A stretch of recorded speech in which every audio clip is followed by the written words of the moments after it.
nous voici réunis pour honorer, éclairer et projeter l'avenir des Daara. Ces institutions qui, depuis des siècles, forgent en silence les consciences, affermissent les âmes et façonnent l'esprit sénégalais dans sa profondeur la plus authentique.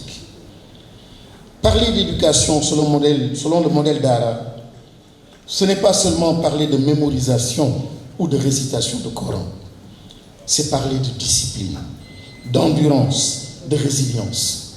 C'est parler d'un apprentissage où l'on forme l'homme avant d'armer le citoyen, où l'on éveille à la patience, à la rigueur, à la maîtrise de soi. C'est parler de civisme, de patriotisme et de spiritualité. En vérité, parler des Daara, c'est remettre au cœur de notre projet de société la question centrale de l'éducation aux valeurs. Ces valeurs qui nous manquent tant et que l'on cherche souvent ailleurs, alors qu'elles ont toujours été là.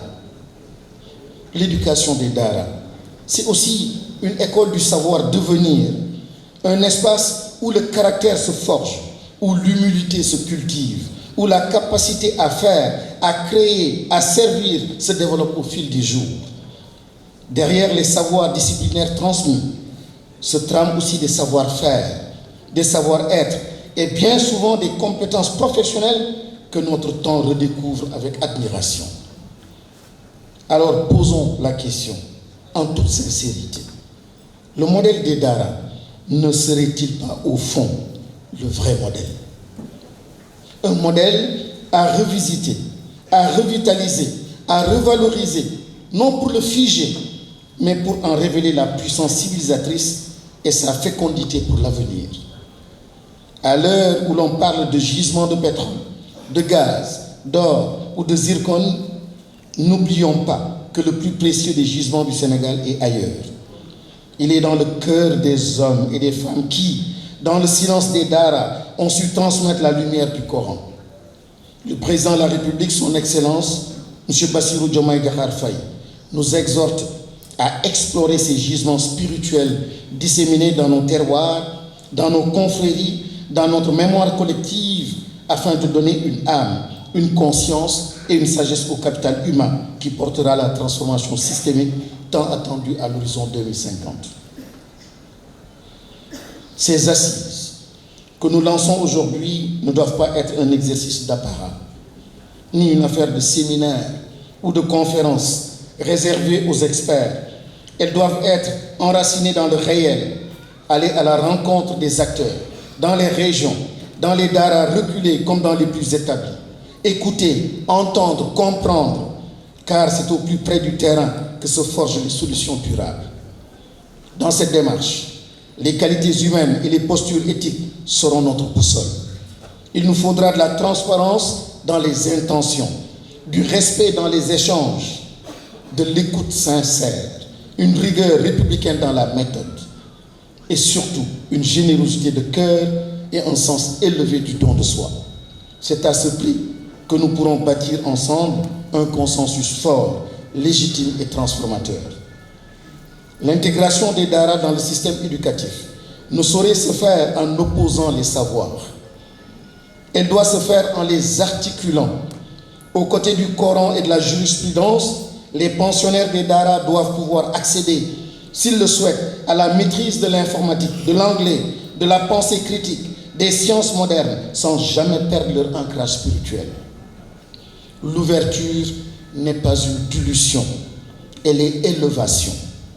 Les Daara sont une composante essentielle de notre mémoire collective et de notre avenir éducatif. Mais ils s'inscrivent aussi dans un paysage spirituel plus vaste. En réaffirmant aujourd'hui notre engagement envers les Daara, le gouvernement agit avec la même volonté d'équité et de reconnaissance à l'égard de toutes les formes d'éducation religieuse présentes sur notre territoire. Dans le respect de notre diversité spirituelle, chaque expression de foi et chaque cadre éducatif confessionnel, quelle qu'en soit l'obédience, trouve sa place dans la construction d'une société sénégalaise harmonieuse, inclusive et fidèle à ses valeurs de tolérance. Mais au-delà des structures et des textes, cette initiative s'ancre dans une volonté ferme de répondre à une souffrance humaine qui nous interpelle chaque jour. Elle s'inscrit dans le cadre de la lutte contre la mendicité infantile. Ce drame silencieux qui expose les enfants talibés, souvent livrés à eux-mêmes, à l'errance, à l'insécurité et à la précarité. Ces enfants qui arpentent quotidiennement nos rues ne doivent plus être perçus comme les angles morts de nos politiques publiques, mais comme des visages concrets de l'urgence éducative et sociale. Et ça, ce n'est pas les daara. En plaçant donc les daara au cœur d'une réforme inclusive et structurée, nous affirmons qu'aucun enfant du Sénégal ne sera plus laissé à la marge. Chaque destin mérite protection, dignité et espérance, comme le veut les daara. Mais notre responsabilité ne s'arrête pas à la lutte contre la mendicité des enfants talibés. Elle s'étend aussi à un autre fléau, plus silencieux, mais tout aussi corrosif.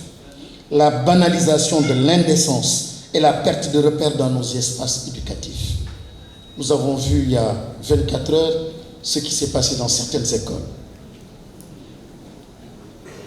Et les daara doivent inspirer même ces écoles. Les daara doivent transposer, infuser dans ces écoles dites modernes, justement ces socles de valeurs pour aider le système éducatif global à être transformé.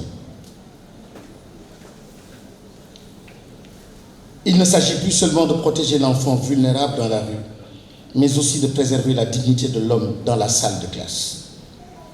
Car l'infantilisation morale de l'adulte, ce renoncement progressif à la pudeur, à l'exemplarité, à l'élévation intérieure, même dans les lieux où l'on est censé transmettre le savoir, est le reflet d'une crise plus large. C'est la crise des valeurs. En réinvestissant les daara dans le projet éducatif national, en les plaçant au cœur d'une vision de transformation, nous ne corrigeons pas seulement les déséquilibres structurels, nous réintroduisons un souffle moral, une exigence éthique, un langage du cœur qui manque cruellement à nos écoles. C'est d'ailleurs le Coran lui-même qui nous rappelle cette vocation profonde de l'éducation. Lis au nom de ton Seigneur qui a créé Iqra, Bismi Rabbika alladhi khalaq. Et pour ceux qui cherchent les degrés de l'excellence, la parole divine est sans équivoque. Allah qui dit aussi dans Surat Al-Mujadila, verset 11, Allah élève en degrés ceux d'entre vous qui ont cru et ceux qui ont reçu le savoir. Je voudrais ici saluer avec gratitude profonde les Borom Dara, les Ndey Dara, les Ndongo Dara, les généreux et discrets mécènes, les familles religieuses, tous ces gardiens de la lumière qui, sans relâche, ont porté le flambeau de l'éducation spirituelle. Que leur sacrifice silencieux soit reconnu à leur juste mesure. Qu'Allah subhanahu wa ta'ala continue de faire fructifier leurs œuvres. Aujourd'hui, nous entamons un processus. Il sera exigeant. Il exigera en effet lucidité, clairvoyance, équité. Mais il est à notre portée si nous restons unis dans l'intention et cohérents dans l'action. Permettre à chaque enfant du Sénégal d'accéder à une éducation qui éclaire la raison, renforce la foi, développe les compétences et nourrit l'espérance. Telle est notre mission. Et c'est ensemble que nous la réaliserons.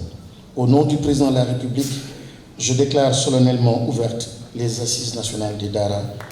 Barakallahu fikum.